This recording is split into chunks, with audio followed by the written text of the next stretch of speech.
Ramnagar highway Bhawaniganj के पास स्थित शराब की दुकान में चोरी हो गई। अज्ञात चोरों ने पिछले हिस्से से दीवार तोड़कर लाखों की नकदी एवं भारी मात्रा में शराब की चोरी कर ली। मामले में दुकान के सेल्समैन ने कोतवाली पुलिस को अज्ञात चोरों के खिलाफ तहरीर सौंपी है। वहीं इस मामले में ठेकेदार विपिन कांडपाल ने बताया कि 14 अगस्त की शाम को दुकान में मौजूद सभी कर्मचारी दुकान बंद कर अपने घर चले गए थे। 15 अगस्त को सरकारी अवकाश था, जिसके बाद मंगलवार को कर्मचारी दुकान पहुंचे तो देखा कि गले में रखे करीब 2 लाख रुपए की नकदी और शराब की बोतलें गायब हैं। ठेकेदार ने बताया कि इसके अलावा चोर दुकान से कुछ जरूरी दस्तावेज भी चोरी कर ले गए। 14 अगस्त की रात को एक दिन की छुट्टी होती तो सेल्समैन लोग अपने अपने घर को चले गए। उसके बाद वो कैश को क्या करते हैं कि उस दिन संडे था तो कैश को दुकान में ही रख जाते हैं, अगले दिन जमा करते हैं, इस दिन बैंक खुलता है। तो लगभग 2 लाख के आसपास की चोरी का आंकलन है। कुछ शराब ले गए हैं, आबकारी का FL 36/5, आबकारी का रजिस्टर, ये चीज़ ले गए हैं। बाकी अन्य चीज़ें की हम अभी दस्तावेजों को चेक कर रहे हैं कि क्या क्या आकलन उसका पूरा लगा रहे हैं, क्या क्या ले गए हैं, क्या क्या नहीं ले गए। इसके लिए उच्च अधिकारियों को, इनके SSP साहब को जो है अवगत करा दिया आज की चोरी के कंपनी में। देखिए, अभी एक सेल्समैन के द्वारा एक तहरीर प्राप्त हुई है कि उसकी दुकान में अज्ञात चोरों द्वारा गले में रखती कुछ नकदी और कुछ वाइन की बोतलें और कुछ सामान चोरी कर लिया गया है। तहरीर के आधार पर उनको दर्ज कर दिया है, बेचना की जा रही है। प्रदेश में अवैध खनन का कारोबार लगातार बढ़ता जा रहा है। अवैध खनन पर प्रशासन और वन विभाग के द्वारा लगातार कार्रवाई करने के बावजूद भी खनन माफिया अवैध खनन करने में जुटे हैं। वहीं रामनगर तराई पश्चिमी के अंतर्गत पड़ने वाले जसपुर हाईवे पर प्रभागीय वनाधिकारी के नेतृत्व में वन विभाग के द्वारा अवैध खनन में लिप्त 2 डंपरों को पकड़ा गया, जिसमें उप खनिज भरा हुआ था। मामले की जानकारी देते हुए वन विभाग क्षेत्राधिकारी राजकुमार सिंह ने बताया कि प्रभागीय वनाधिकारी कुंदन कुमार के नेतृत्व में चेकिंग अभियान चलाया गया, जिसमें उप खनिज से भरे 2 डंपरों को पकड़ा गया। वन विभाग को जैसे ही किसी खनन की गाड़ी की सूचना मिलती है, तुरंत हमारे द्वारा उस पर कार्रवाई की जाती है। सुबह मॉर्निंग में हमें एक जो है अवैध उपखनिज ले आता हुआ वाहन की सूचना प्राप्त हुई थी। हमने जो है स्टाफ से चेकिंग कराई। उसमें हमें एक जो है डंपर हमने पकड़ा है, जिसका नंबर है UP-BN 2505 है। उससे हमें रॉयल्टी जब देने के लिए कहा तो उसके द्वारा हमें 50 कुंटल की रॉयल्टी दिखाई गई, जबकि वाहन में 500 कुंटल से भी ऊपर का माल भरा हुआ था। तो हमने तत्काल उस जो डंपर को सीज कर दिया है और उस पर जो है सीज करने के बाद नियमानुसार कार्रवाई की जा रही है। लगातार हमारा यही प्रयास है कि किसी भी अवैध रूप से उपखनिज ले आते हुए वाहन को ना छोड़ा जाए।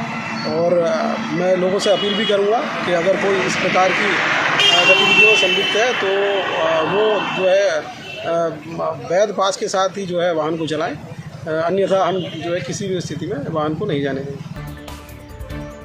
हरिद्वार के श्यामपुर थाना क्षेत्र में एक पीड़ित के द्वारा लूट की शिकायत दर्ज करवाई गई। शिकायत के आधार पर घटना को अंजाम देने वाले आरोपियों की धरपकड़ के लिए पुलिस टीमें गठित की गई। प्रेस वार्ता के दौरान SP सिटी स्वतंत्र कुमार ने बताया कि 15 अगस्त को मुखबिर के द्वारा आरोपियों के घूमने की सूचना दी गई, जिसके आधार पर पुलिस ने 4 आरोपियों को गिरफ्तार कर लिया। आरोपियों के पास से मोटरसाइकिल, 3 अवैध तमंचे, 6 जिंदा कारतूस और 6000 रुपए भी बरामद हुए हैं। मोबिन नाम के व्यक्ति जो लाल डांग में कबाड़ का काम करते हैं, वो बिजनौर के ही रहने वाले हैं। उनकी सूचना पे पुलिस जब गई तो पता चला कि उनको 4 व्यक्ति आए और कबाड़ लेने के बहाने उनको लेके गए साथ में, और जंगल के रास्ते में जहाँ पे किसी तरह का कोई कम्युनिकेशन भी नहीं था और CCTV फुटेज भी नहीं थी, वहाँ पे उनकी बाइक और उनसे पैसे लूट लिए। इस सूचना पे चूँकि वहाँ पे CCTV वगैरह कुछ नहीं था तो मैनुअली पुलिस ने एक अच्छा कार्य किया। इसमें टीम बनाई गई और हमारी SP मैम भी हैं और SO, दोनों लोग इसमें बहुत ही इंटरेस्ट के साथ कार्य भी किए। लगभग 100 लोगों से पूछताछ की गई जो कि उस रास्ते से उस समय गुजरे थे। इसके बाद कुछ थोड़ी बहुत टेक्निकल जो हमें लीड मिली थी, उसके आधार पे हम लोग संदिग्ध तक पहुँचे और संदिग्ध से पूछताछ में उन्होंने अपने जुर्म को कबूल किया। घटना में प्रयुक्त जो 2 बाइक्स थी उसको भी बरामद किया गया और जो लूटी गई बाइक थी उसको भी बरामद किया गया। इसके अलावा 6000 रुपये इनके पास से बरामद हुआ है। घटना के समय भी इनके पास तमंचे थे और तमंचे बरामद हुए हैं। 3 तमंचे इनके पास से बरामद हुए हैं और जिंदा कारतूस भी बरामद हुए हैं। तो और चाकू भी एक बरामद हुआ। तो इससे ये अंदाज़ा लगाया जा सकता है कि ये एक सातिर क्रिमिनल है जो अपने घटना को अंजाम करने के लिए किसी भी हद तक जा सकता है। पिथौरागढ़ में अपनी मांगों को लेकर धरने पर बैठे 500 सस्ता गल्ला विक्रेताओं ने जिलाधिकारी को अपना सामूहिक इस्तीफा दे दिया। जिलाधिकारी कार्यालय पहुंचे सस्ता गल्ला विक्रेताओं ने कलेक्ट्रेट परिसर में जोरदार प्रदर्शन किया। विक्रेताओं का कहना है कि वो मानदेय, राशन तोलकर देने, इंटरनेट का खर्चा समेत दुकान का किराया देने की मांग को लेकर पिछले 18 दिनों से जिला मुख्यालय में धरने पर बैठे थे, लेकिन सरकार और प्रशासन के द्वारा उनकी मांगों पर ध्यान नहीं दिया जा रहा था, जिससे परेशान होकर उन्होंने अपना इस्तीफा दे दिया है। इस दौरान स्थानीय विधायक मयूख मेहर ने भी सस्ता गल्ला विक्रेताओं को अपना समर्थन दिया। देखिए, हमें शासन प्रशासन द्वारा इतने दबाव में लाकर काम करवाया जा रहा है कि बिना कोई व्यवस्था करे हम तोल के राशन मांग रहे हैं, हमें तोल के राशन नहीं दिया जा रहा है। हम इंटरनेट का खर्चा मांग रहे हैं, हमें इंटरनेट का खर्चा नहीं दिया जा रहा है। हम दुकान का किराया मांग रहे हैं, हमें दुकान का किराया नहीं दिया जा रहा है। उल्टा हमको ये कहा जा रहा है कि आप लोग दैवीय आपदा क्षेत्र से आते हो, आपके ऊपर मुकदमे हो जाएंगे। भाई, हम घर से पूरा करके आज हमारा दुकानदार इस काम को कर रहा है। ये एकदम घाटे का सौदा हो गया है। आज हम 18 दिन से धरने पर बैठे हैं, लेकिन शासन प्रशासन हमारी कोई भी बात मानने के लिए तैयार नहीं है। अगर शासन प्रशासन ने अगर हमारी कुछ भी, अगर इसमें से हमारी 7 मांगें जो हैं, 2-4 मांगें भी अभी मानी होती तो हम काम करने के लिए तैयार थे, लेकिन हमारी एक मांग पर भी विचार नहीं किया गया है। इससे क्षुब्ध होकर हम जिले के 500 सस्ता गल्ला विक्रेता आज सामूहिक इस्तीफा देने के लिए बाध्य हुए। आज पिथौरागढ़ जनपद के सस्ता गल्ला विक्रेता अपने उस गल्ले की दुकान से रिजाइन कर रहे हैं, जो एक बहुत ही साहसी कार्य है, क्योंकि हम बहुत लंबे समय से देख रहे हैं कि सरकार की नीतियों से इनका पूरा उत्पीड़न किया जा रहा है। इनकी किसी मांग को भी नहीं माना जा रहा है, और जो भी शासकीय नीतियाँ हैं वो तो इन पर लागू कर दी जा रही हैं, पर जो इनकी मांग है उनको अनसुनी कर दिया जा रहा है। और आज एक ये बंधुआ मजदूर की स्थिति में आ चुके हैं, तो हमारा पूरा नैतिक समर्थन सस्ता गल्ला विक्रेताओं के साथ है कि या तो सरकार इनकी जो जायज़ मांग है उनको माने, या फिर इनके जो दिए गए इस्तीफे को स्वीकार करे, क्योंकि इन परिस्थिति में, जिस परिस्थिति में ये लोग जी रहे हैं या काम कर रहे हैं, उसमें काम करना संभव नहीं है। एक तरफ जनता का प्रकोप है कि वो इन पर दबाव बनाती है कि हमें राशन दो और हमारे यथा समय हमारी आपूर्ति करो राशन की, और दूसरी ओर सरकार नियम कायदे कानून में इतना बुरी तरह इनको जकड़ा हुआ है कि ये कुछ भी काम अपनी मर्जी से नहीं कर पाते हैं।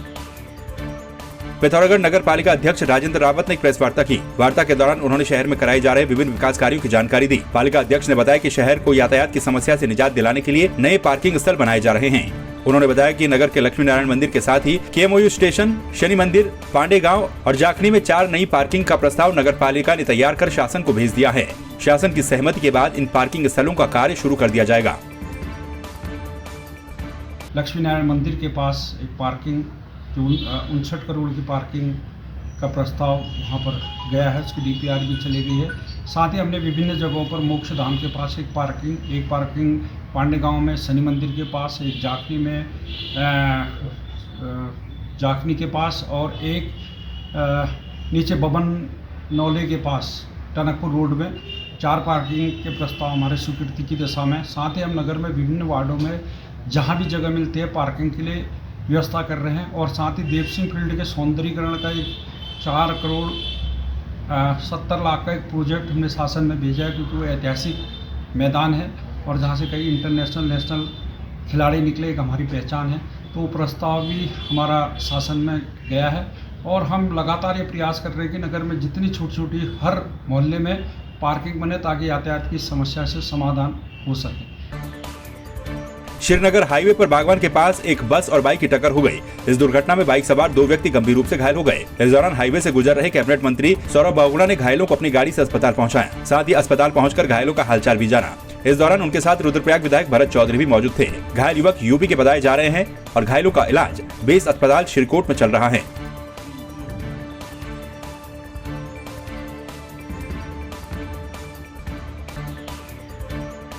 रॉयल्टी और GST के बढ़ने से आक्रोशित ठेकेदार संघ जहां पूरे प्रदेश में आंदोलनरत है, वहीं टिहरी जनपद के घनसाली ठेकेदार संघ ने लोक निर्माण विभाग के कार्यालय में धरना प्रदर्शन और क्रमिक अनशन शुरू कर दिया।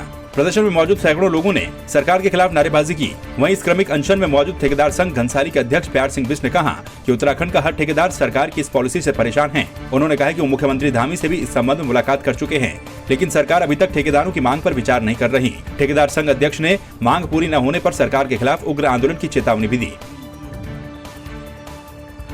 पूरे उत्तराखंड में ठेकेदार आज आंदोलित हैं। जो शासन प्रशासन की सरकार की जो पॉलिसी है, इस पॉलिसी से जो छोटा निम्न वर्ग का ठेकेदार है वो आज त्राहिमाम कर रहा है पूरे उत्तराखंड में। और जो हमारी मांगे हैं, आप देख लीजिए, पिछले हमारी जो रॉयल्टी कटती थी उस रॉयल्टी के अगेंस्ट सरकार ने कह दिया है कि आगे जो रॉयल्टी कटेगी वो 5 गुना आपको जुर्माने के तौर पर वसूली जाएगी। और सरकार का ये भी कहना है कि आपको जो भी खनिज आपका पहाड़ों में निकलेगा वो खनिज आपने जो है फेंक देना है और रॉयल्टी से आपने जैसे ऋषिकेश या श्रीनगर से ख़रीद के लाना है।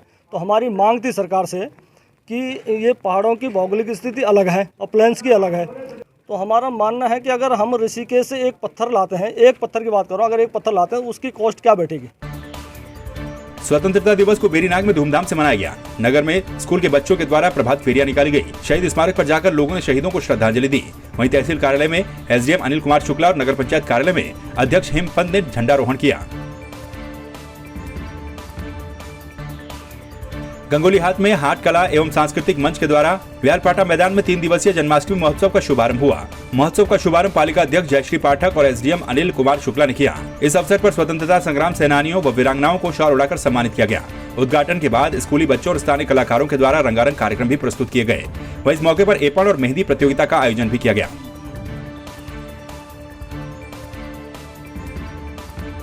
हाट कला एवं सांस्कृतिक मंच द्वारा 3 दिवसीय जन्माष्टमी महोत्सव व्यालपाटा मैदान में शुरू कर दिया गया है, जिसमें स्थानीय कलाकारों सहित कुमाऊं भर के प्रसिद्ध कलाकार अपनी कला का प्रदर्शन करेंगे। विशेष आकर्षण मटकी फोड़ प्रतियोगिता व इनामी ड्रॉ लक्की प्रतियोगिता रहेगी। इस वर्ष स्वर्गीय विनोद कुमार की याद में उसके भाई बबलू पांडे द्वारा वॉलीबॉल प्रतियोगिता का भी आयोजन किया जा रहा है, जिसमें कुमाऊं के साथ साथ दिल्ली व मुजफ्फरनगर से भी टीमें प्रतिभाग कर रही हैं।